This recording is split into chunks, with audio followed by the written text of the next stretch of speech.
Video like जरूर कर लीजिए और ऐसे वीडियो लगातार फ्री में पाने के लिए चैनल को तुरंत सब्सक्राइब कर लीजिए और बेल आइकन को जरूर टैप कर लीजिए ताकि आगे भी सारे वीडियो आपको मिलते रहे। यूट्यूब में फॉलो करते हैं तो प्लीज ये वाला फ्री टेलीग्राम चैनल जरूर ज्वाइन कर लीजिएगा। सारे नोटिफिकेशन सारे अपडेट यहीं पे आते हैं, ध्यान रखिए।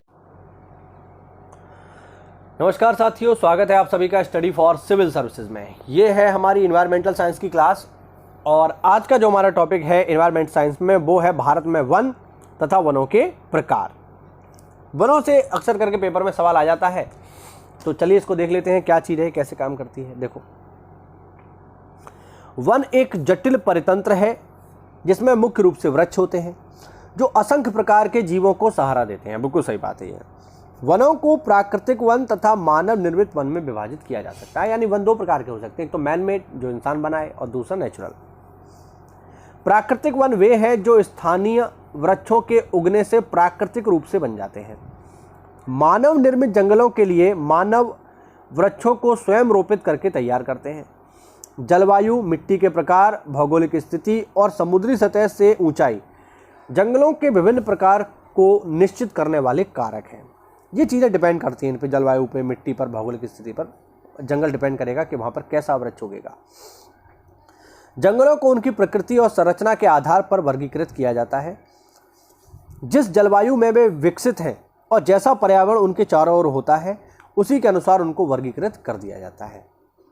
भारत में अनेक प्रकार के जंगल हैं। इनकी श्रेणी केरल और उत्तर पूर्व के वर्षावन से मैदानों के पर्णपाती वनों जंगलों तक, पर्वतीय वनों से लद्दाख के अल्पाइन चरागाहों तथा राजस्थान के मरुस्थल तक है। यानी भारत में बहुत ज़्यादा विविधता पाई जाती है वृक्षों को लेकर। पृथ्वी का 1/3 भाग वनों से ढका हुआ है। वनों में जंगली जीवों का पर्यावास मिलता है। इमारती लकड़ी, जलावन लकड़ी जैसे ईंधन हम जिसको कह सकते हैं, अनेक औषधि आदि ये स्रोत हैं। साथ ही वनों से पर्यावरण का सौंदर्यीकरण भी होता है। बिल्कुल सही बात है, तभी तो लोग अभी गर्मी में भाग रहे हैं। उत्तराखंड, लोग उत्तराखंड क्यों भाग रहे हैं या हिमाचल क्यों भाग रहे हैं? अभी इतनी गर्मी पड़ रही है, अभी जून का महीना है, 40 डिग्री के आसपास टेम्परेचर है, तो लोग क्यों भाग रहे हैं वहाँ पे? क्योंकि वहाँ पे आप उनको हरियाली मिलती है, वहाँ पे जंगल है, पहाड़ है, नदियाँ हैं। तो अपने यहाँ तो लोग इनको काट डालते हैं। अपने यहाँ तो खेत को काट के, मतलब जो है जंगल को काट के खेत बना डाला और खेत को काट के घर बना डाला और फिर इन्हीं चीज़ों की तलाश में भागते हैं फिर उत्तराखंड और हिमाचल प्रदेश में, जम्मू कश्मीर में। अब देखो, प्रत्यक्ष रूप से जंगल मृदा अपर्दन, जलागम से रक्षा करके, नदियों और जलाशयों को गाद से सुरक्षित रखकर, भूजल के स्तर को सुरक्षित रख के मानव का बहुत हित करते हैं। बिल्कुल सही बात है, मानव का बहुत ज़्यादा हित करते हैं, लेकिन मानव इतना धूर्त है कि वो बिल्कुल हित नहीं करता। कार्बन, जल, नाइट्रोजन तथा अन्य तत्वों के चक्र में वनों का महत्वपूर्ण योगदान है। बिल्कुल सही बात है। अब जरा हम देखेंगे इनके प्रकार। देखो, वन वह विशाल क्षेत्र है जहाँ पर वृक्षों की बहुतायत होती है। वृक्षों के प्रकार तथा जलवायु के आधार पर वनों के प्रकार निम्न हैं। तो मोटे तौर पर वन हमारे यहाँ 3 तरीके के हैं। पहले हैं उष्ण कटिबंधीय वर्षा वन, दूसरे हैं शीतोष्ण पतझड़ वन और तीसरे हैं बोरियल या उत्तरी शंकुधारी वन। एक एक करके इनके बारे में जरा हम चर्चा करते हैं। आज हम इसका जो पहला टाइप है उसको देखेंगे। पहला टाइप है इसका उष्ण कटिबंधीय वर्षा वन। ये वन उन क्षेत्रों में पाए जाते हैं जहां अधिक वर्षा होती है। नाम ही वर्षा वन है तो ऑब्वियस बात है। तथा यह भूमध्य रेखा के किसी एक ओर पाए जाते हैं। इस प्रकार के वन भारत में आपको साउथ इंडिया में मिलेंगे, बेसिकली पश्चिमी तट पे मिलेंगे या पश्चिमी घाट जिसे हम कहते हैं, और दक्षिण पूर्व एशिया, अफ्रीका तथा दक्षिण अमेरिका के कुछ भागों में भी पाए जाते हैं। उष्णकटिबंधीय वर्षा वन उन क्षेत्रों में पाए जाते हैं जहां अत्यधिक तापमान और आर्द्रता होती है तथा यहां प्रतिवर्ष 200 सेंटीमीटर से अधिक बरसात होती है। मिट्टी में ह्यूमस अधिक होता है। इन वनों में अत्यधिक जैव विविधता पाई जाती है। ब्राजील के उष्णकटिबंधीय वर्षा वन 200 वर्ग किलोमीटर के क्षेत्र में वृक्षों की 300 से भी अधिक प्रजातियां पाई जाती हैं। यहाँ पे इतना घना जंगल है। वृक्ष 50-60 मीटर तक लंबे होते हैं। हम बात कर रहे हैं अमेजन के जंगल की। तथा इन वनों में अधिपादप भी पाए जाते हैं, जैसे लताएं, क्रीपर। अधिपादप मतलब जो पौधों के ऊपर निर्भर है, जैसे लताएं है ना, जैसे अमरविल आपने सुनी होगी, आर्किड इत्यादि।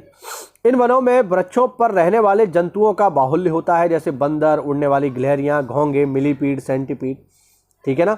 ये सब जो है यहाँ पर पाई जाती हैं। अब देखिए आगे, दूसरा प्रकार है इसका शीतोष्ण पतझड़ वन। ये कहाँ मिलेंगे इसको भी देख लो।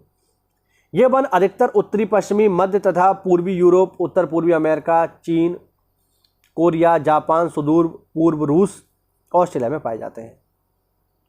शीतोष्ण पतझड़ वनों के वृक्ष पतझड़ ऋतु में अपनी पत्तियां गिरा देते हैं, तभी तो पतझड़ वन है, तथा नई पत्तियां वसंत ऋतु में आती हैं। सवाल ये भी उठता है कि ये अपनी पत्तियां गिरा क्यों देते हैं, तो ये भी समझ लो, गर्मियां आते ही आप देखेंगे कि बहुत सारे पौधे अपनी पत्तियों को झाड़ देते हैं। उसका रीज़न क्या है जान लो, मैं आपको बता देता हूँ।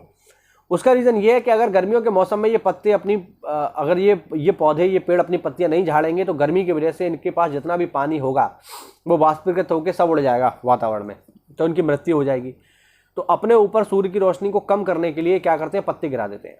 पत्ते गिरा देंगे तो सूर्य की रोशनी ऑब्वियस बात है कम क्षेत्र में पड़ेगी, और कम क्षेत्र में पड़ेगी तो इनका वाष्पीकरण कम होगा, पानी का उत्सर्जन कम होगा और पानी लंबे समय तक बना रहेगा।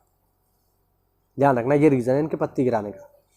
जलवायु देखिए, ये सामान्य जलवायु क्षेत्रों में पाए जाते हैं जिनका तापक्रम 10 से 20 डिग्री सेल्सियस के बीच रहता है तथा 6 मास तक सर्दी का मौसम रहता है।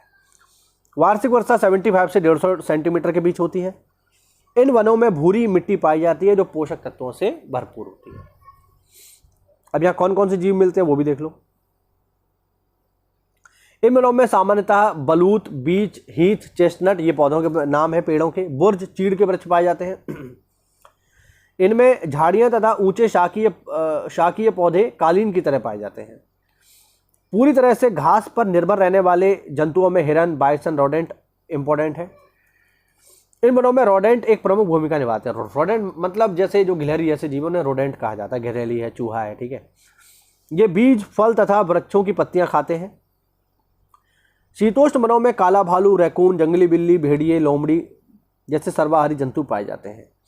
शरद ऋतु के दौरान शीत निष्क्रियता जिसे बोलते हैं हाइबरनेशन, सर्दियों में क्या होता है, ये जो जीव है जैसे भालू हो गया, अब भालू आपको सर्दी में नहीं दिखेगा। या आपके घर का एक एग्जांपल लेता हूं मैं, जैसे छिपकली है, छिपकली आपको गर्मियों में खूब दिखेगी, लेकिन जैसे ही सर्दियां आती हैं छिपकली गायब हो जाती है। कहाँ चली जाती है, हाइबरनेशन में चली जाती है, शीत निद्रा में चली जाती है। तो उन्हीं की बात हो रही है यहाँ पे। शीत निद्रा इन वनों में पाए जाने वाले जंतुओं का सामान्य लक्षण है। अकशेरुकी जीवों में हरी मक्खियां, एफिड, विशेष प्रकार के शलभ तथा तितलियां भी पाई जाती हैं। तो ये हुए हमारे दो प्रकार। एक प्रकार और है, उसकी हम चर्चा करेंगे अगली क्लास में। उम्मीद करता हूँ आपको ये वीडियो लेक्चर समझ में आया होगा, अच्छा लगा होगा। तो ऐसा है तो वीडियो को लाइक करिए, चैनल को सब्सक्राइब करिए। मिलते हैं अगली क्लास में, तब तक के लिए जय हिंद, जय भारत, वंदे मातरम।